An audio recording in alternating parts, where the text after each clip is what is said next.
Member of Tupac Shakur's entourage, a witness to the shooting that left the rapper mortally wounded, has himself been on Sunday, is further complicating an investigation already hindered by uncooperative witnesses.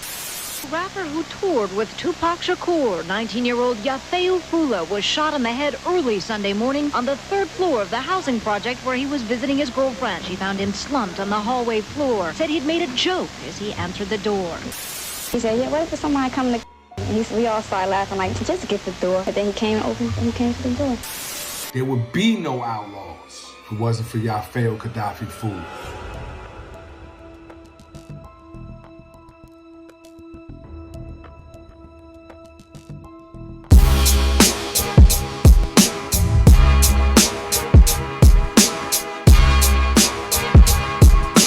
We got Yaki Kadafi. Well, the situation's kind of, you know what I mean? Because the player partner's cousin who shot him.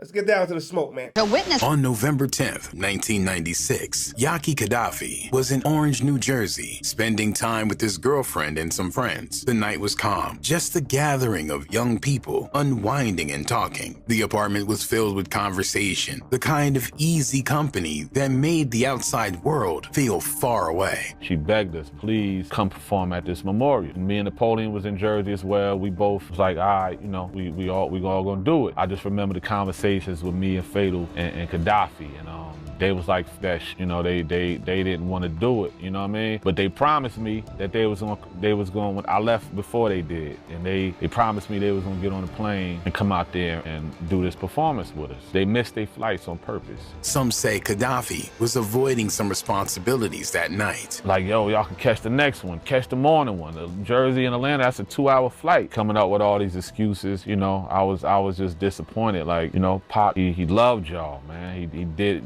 try to do everything he can. It's the least we can do is perform at his memorial for his mom. The day before he passed away, young Noble cursed Kadafi out because he missed the flight to Pac's farewell service on purpose. Late that evening, there was a knock at the door. When it opened, a gunman stood on the other side. What happened next is unclear. Some say an argument started. Others say it was all in good fun, play fighting between friends. But then, a gunshot. The bullet struck Kadafi in the face. He fell to the floor as the room turned to chaos. Voices screamed. Blood spread across the hallway. When help arrived, it was already too late. At just 19 years old, Yaki Kadafi was gone. Noble, somebody on the phone, they want to speak to you. They said it's urgent. It was my homegirl, Taliba from Jersey. She said Yaki's on the floor. You know, she was at his girlfriend's house. Her and Yaki girlfriend was like best friends. She said Yaki got shot. He's on the floor right now in the hallway, you know, with a hole in his face. And man, R.I.P. to young Noble, man. I don't know why young Noble unalived himself, man. Man, the tales of the Outlaws is terrible, man. A young life cut short, a future stolen in an instant. And in the hours that followed, one question remained. Was this really an accident? He was gone too soon. And once again, a young life was being lowered into the ground. Yaki Kadafi's farewell service was a quiet but heartbreaking affair. Family, friends, and those who knew him best gathered to say their final goodbyes. On the streets of Montclair, where the young rapper grew up, friends listened to his music and angrily objected to reports Fula's death was in some way connected. His mother, Yasmin Fula, stood in mourning. She had already lost so much, and now she was burying her only son. The grief in the room was suffocating. The news of Yaki Kadafi's passing spread quickly, but it wasn't met with shock. It was met with exhaustion. Another young artist was gone, another future stolen, another funeral. The hip-hop world had barely begun to process the violence that had already taken so many, and now there was another name to add to the list. For those closest to him, the pain was overwhelming. The Outlaws had already lost Tupac. Now they had lost another one of their own. Kadafi, you know, then Fatal like rapping, I'm done with this the day Kadafi.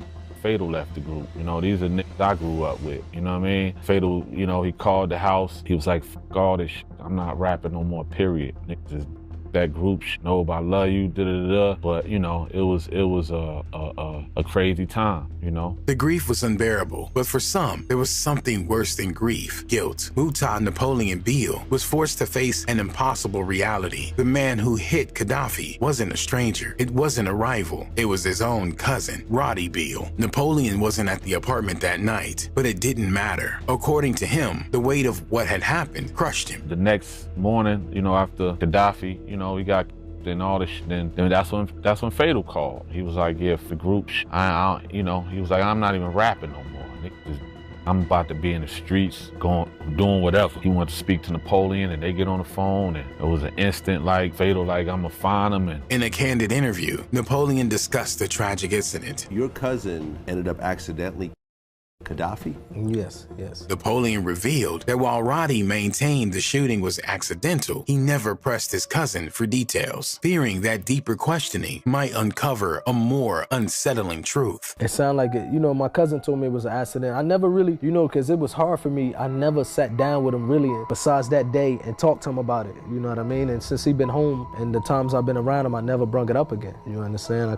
I just really want to accept it as an accident, you know, because I don't want to think, you know, something intentionally happened to Gaddafi, you know? Outside of those who knew him personally, fans mourned the loss of an artist they believed was destined for greatness. Some called him one of the best of his generation. Others were left wondering what could have been. Yaki Kadafi was born on October 9th, 1977 in New Jersey. Standing tall at 6 foot 3 inches, he carried a presence that matched his stature. But beyond his physicality was a story deeply rooted in activism and music. Gaddafi's parents were prominent members of the Black Panther Party. This connection intertwined his life with that of Tupac Shakur, whose mother was also a Black Panther. Many friends now mourning his believed Fula and Shakur were half-brothers. It is clear they were close, both shown here with the West Side symbol that stands for gangster rap. Growing up, Gaddafi and Tupac shared more than just a friendship. They shared a brotherhood forged in the fires of social struggle and artistic expression. Kadafi is responsible for half of the Outlaws. And I know some people are gonna say, what do you mean? I thought Tupac put the Outlaws together. Tupac couldn't have put the Outlaws together without Kadafi. In the early 90s, Kadafi, alongside childhood friend, formed the group Dramacidal, making notable appearances on Tupac's album, Me Against the World. The pivotal moment came in 1995, when Tupac, newly released from prison, sought to create a collective that embodied resilience and defiance. Together, Kadafi and Tupac founded the Outlaws. The Outlaws, synonymous with Tupac and Yaki Kadafi, blazed a trail of gritty street music in the 1990s. Each member adopted a moniker inspired by figures perceived as adversaries of the Western world. Kadafi chose his alias after Libyan leader Muammar Gaddafi. The Outlaws debuted on Tupac's All Eyes on Me album. Tupac wanted to put together a supergroup. He instructed Gaddafi and gave Gaddafi the responsibility to go out there and find some of the best rappers that he could find. Gaddafi's deep voice and raw lyrical prowess set him apart. He was a force within the group, contributing significantly to tracks that have since become iconic. His artistry was a blend of his upbringing, his experiences, and his vision for a better world. Gaddafi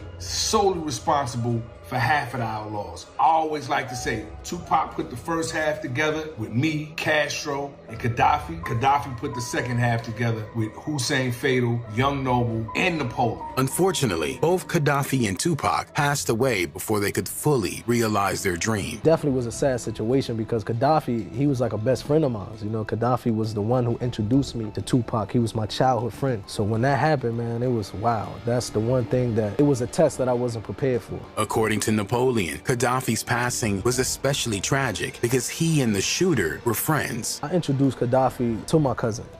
I introduced them together and they became friends. They started building their own relationship even without me, you know? Days after Gaddafi's passing, Roddy turned himself in. He told the police it was an accident. He was a teenager. The case never went much further. There was no high-profile trial, no deep dive into what had really happened that night. Roddy pled guilty and sentenced to just 7 years in prison. Yaki Kadafi's passing was officially ruled an accident, but not everyone accepted the narrative Gaddafi's mother believed her son's passing was intentional. She never accepted the idea that her son's passing was an accident. To her, there were too many unanswered questions, too many convenient details, too many people staying silent. She believed Roddy Beal had a reason to hit Gaddafi, and she believed there was a cover-up to protect him. Yasmin really believes that Napoleon sided with his cousin over his friend Gaddafi for the homicide of her son. According to Fula, threats had been made against her son before. She claimed witnesses had been pressured into keeping quiet. She believed the investigation never went deep enough, that justice had never truly been served. Fula accused Napoleon of covering up the hit to protect his cousin, maintaining that he had spread falsehoods about the incident for years. She claimed he continued to push the accident narrative to maintain credibility and financial gain from his association with Tupac's legacy. She further connected Gaddafi's passing to the broader cover-up surrounding Tupac's passing, framing both as cases of betrayal and conspiracy. She referenced The Homicide of Yaki Kadafi, a book she claimed contained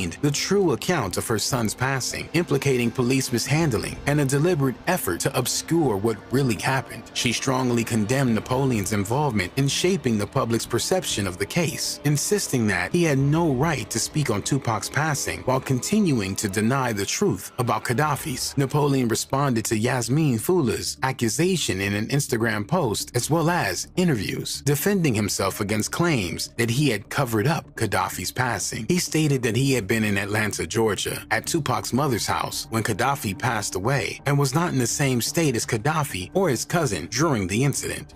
At that particular time, it was known in New Jersey where a lot of youngsters was getting high off of pills. I'm not sure what type of pills they was taking, but everyone was dumping pills, you understand? My little cousin Roddy, he also never would leave, he always had a gun on him, you know what I mean? And imagine an individual who's not in his right mind, he probably was 10 years old, always high, playing with a gun, you know? He said that he was playing with the gun, pointed it in the face of Gaddafi, and the gun accidentally went off. Bro, your own cousin